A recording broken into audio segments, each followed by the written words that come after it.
तर स्टेजवर बसलेल्या प्रत्येकाबरोबर पहिल्यांदा काम केलेलं.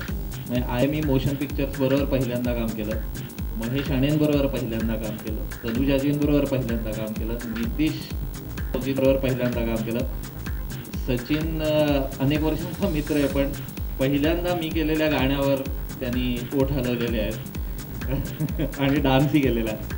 दुसऱ्या आनंदाचा भाग असा होता की उत्तम माझी जी संगीताची जी सगळा अख्खा माझा चमू होता तो अत्यंत टॅलेंटेड लोकांबरोबर काम करायला मिळालं मला. आणि आपल्यापेक्षा जास्त टैलेंटेड लोकांबरोबर काम करण्यासारखा आनंद दूसरा नसतो. देखिए, मेरा प्रवास जो है वो सारा या थिएटर में हो या टेलीविज़न में हो या फिल्मों में हो, ये हमेशा मराठी से हिंदी में हुआ है. तो बतौर निर्देशक के भी ये प्रवास मराठी से हिंदी में हो, ये शायद विधि का विधान होगा. ये मैंने ऐसा चाहा नहीं था, जैसा मैंने शुरू में कहा ये होना था. और आप शायद भूल रही हैं कि मराठी में भी मैंने बतौर हीरो के फिल्में की हैं. तो प्रवास मेरा केवल हिंदी का नहीं है, मराठी से हिंदी है. और मराठी मेरी मातृभाषा है. इसमें यदि मैं शुरुआत करता हूँ तो एक तरह से जो ये सब्जेक्ट है पितृ ऋण, ये हम ऋण अदा कर रहे हैं किसी के प्रति.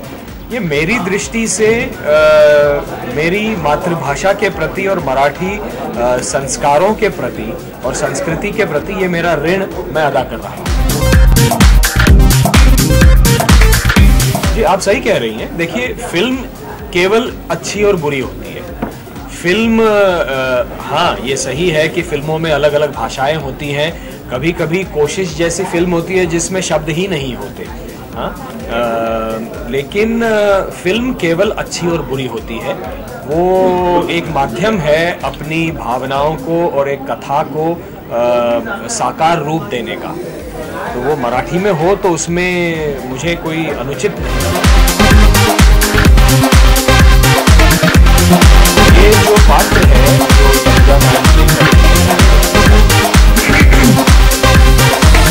इसकी बहुत बड़ी हिस्ट्री है. इसका ये खास भावनाओं खास केवल एक व्यक्ति रूप में नहीं, एक भावनाओं का प्रवास है उस कैरेक्टर का जो हम पर्दे पर साकार करना चाहते हैं. उसमें बहुत गहराई है और गहराई होते हुए भी वो कैरेक्टर जो है वो कहीं पर सीरियस नहीं है. कुछ लोग जीवन में इतना कुछ सह जाते हैं और उसके बाद अपने ही एक ककून में अपने विश्व में खो जाते हैं. वो बाहर वालों के लिए उतने ओपन नहीं रहते. लेकिन ये पात्र वैसा नहीं है, ना वैसा लिखा है. ये सबसे उबर के सबसे ऊपर आके जीवन को एक उत्सव की तरह जी रहा है, मस्ती में जी रहा है और अपना जो दुख है वो किसी को पता ही नहीं लगने देता. ऐसा पात्र ये है. ये बात सही है कि मराठी में बहुत सारी अभिनेत्रियां हैं जो इस पात्र को निभा सकती थी. लेकिन मुझे एक ऐसी व्यक्ति चाहिए थी जो क्षण मात्र में उस दुख में डूब जाए और क्षण मात्र में एकदम से उबर के अरे ये वही व्यक्ति है जो काम कर रही है. ऐसा जैसे पानी होता है ना जो रंग बदलता है, उस तरह से एक अभिनेत्री मुझे चाहिए थी. और जो तनुजा जी को मैंने बचपन से देखा है, उनकी सारी फिल्में देखी हैं, ब्लैक एंड वाइट के ज़माने से लेके सारी फिल्में देखी हैं, उनमें वो एक खूबी है. और ये भी मैं कहूँ कि मेरी दृष्टि के सामने तनुजा जी नहीं थी. बस इतना ज़रूर था कि जो नाम सामने आ रहे हैं उनसे मैं संतुष्ट नहीं था. मुझे कुछ अलग चाहिए था. और जैसा मैंने शुरुआत में भी कहा था प्रेस कॉन्फ्रेंस में कि यश जी का जिस दिन यश चोपड़ा जी का जिस दिन अवसान हो गया था, उनके पार्थिव को यशराज स्टूडियो में रखा गया था अंतिम दर्शन के लिए. वहाँ सारी इंडस्ट्री पहुँची हुई थी. वहाँ मैंने तनुजा जी को देखा और तब मुझे लगा कि हाँ, यही मेरी भागीरथी है. फिर वो सारी स्मृतियाँ पटल के सामने से गुजर गई. उनको जिन फिल्मों में देखा था, मेरे जीवन साथी, हाथी मेरे साथी, यू नेम इट. और वही रात अकेली है, डांस करने वाली भी तनुजा है. ये जो भावनाओं की तरलता, जिस सहजता से तनुजा जी ने अपने करियर में साकार इनको किया है, मुझे ऐसी ही अभिनेत्री चाहिए थी और वो मुझे मिली।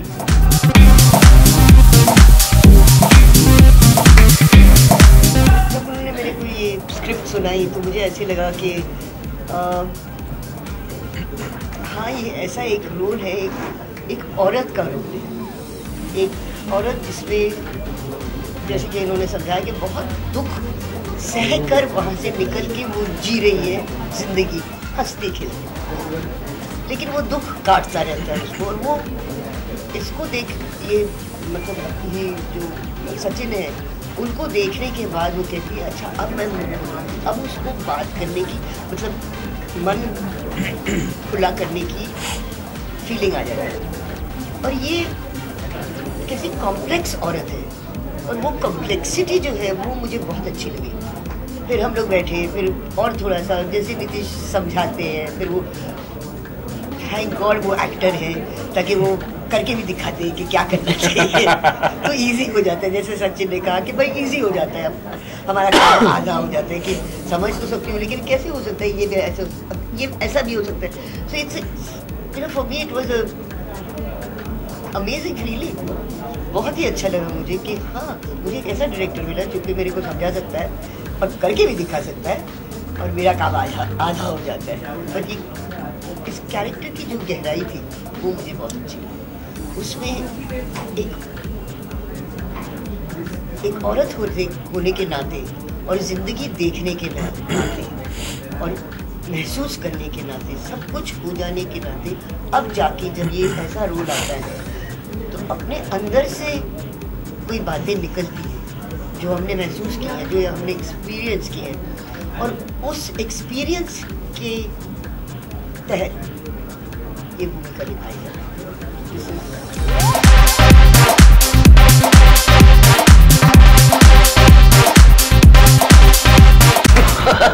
हाँ, मुझे ऐसे लगता है हाँ शायद मेरे करियर का कुछ फ्यूचर है। Of course, who am I to say that? मैं एक मुद्दा यहाँ पर ऐड करना चाहूँगा। मैंने जितना भारतीय जीवन देखा है, राजनीति के माध्यम से मुझे भारत के गांव-गांव घूमने का एक अवसर मिला और वहाँ की औरतों को देखने का अवसर मिला। आज भी गांव-गांव में औरतें घूंघट में रहती हैं, हिंदू औरतें घूंघट में रहती हैं। वो इस चीज को दर्शाता है कि वो अपने आप की सारी व्यथाएं अंदर सिकुड़कर समेट के रखती हैं, किसी के सामने व्यक्त नहीं करती। आम भारतीय नारी जो है उसके ऊपर समाज का इतना प्रेशर होता है, वो कुछ हटके करना चाहे, गांव की मैं बात कर रहा हूं, वो यदि हटके करना चाहे तो वो समाज का प्रेशर उसे करने नहीं देता, तो उसको दबाए रखते हैं। ये उसकी व्यथा, हर नारी की व्यथा भागीरथी की व्यथा है। इसे किसी ने दबाया नहीं है, इसे स्वयं उसी ने दबाया है। इस नारी ने स्वयं की सारी व्यथाओं को दबाकर जीवन जिया है। लेकिन ऐसा एक दिन आता है जो जिस दिन वो कहती है, जैसा आपने ट्रेलर में कहा, आज मैं बोलूंगी। हर व्यक्ति को जो चीज दबी रहती है वो उछल के ऊपर आना चाहती है। ये वो नारी है, आज वो अपने आप की सारी व्यथा, अपना मन खोलना चाहती है।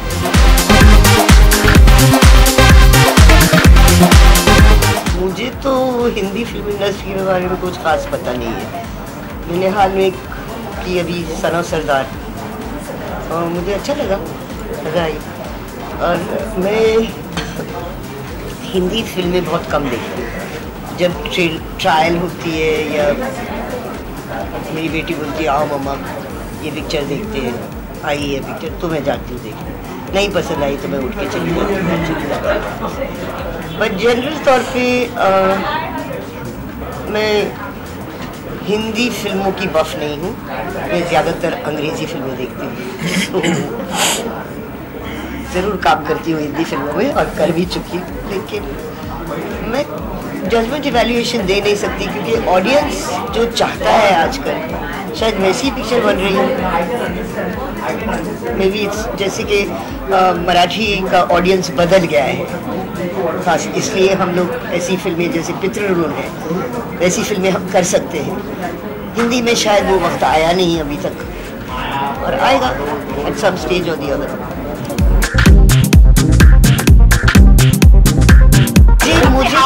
मुझे तो ऐसे लगता है कि जितनी भी हमारी रीजनल फिल्में हैं, जो हमारी स्टेट वाइज फिल्में हैं, रीजनल फिल्में जो हैं,